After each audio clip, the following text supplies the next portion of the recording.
Aba, akalain mo mga mare, pwede pala ito? Tara mga mare, samahan niyo akong magluto ng hapunan. 3 ingredients lang, may ulam ka na. Magpapainit muna tayo ng kalan mga mare at pagkatapos ay lagyan natin ng mantika.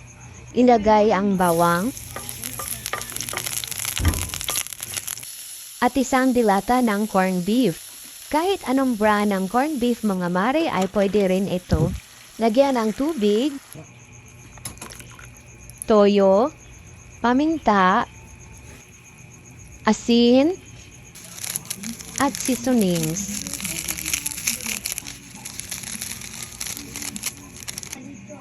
Lagyan natin ng 3 pakete ng sotanghon. Pwede nyo rin ito lagyan ng carrots mga mare. Hayaan lumambot ang ating sotanghon.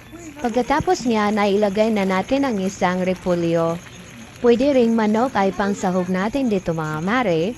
Kaso wala tayong manok kaya corned beef ang ating ginamit dito. Ayan na mga mare, ready to serve na ang ating ulam. Subukan nyo rin ito at tsak magugustuhan ng anak nyo.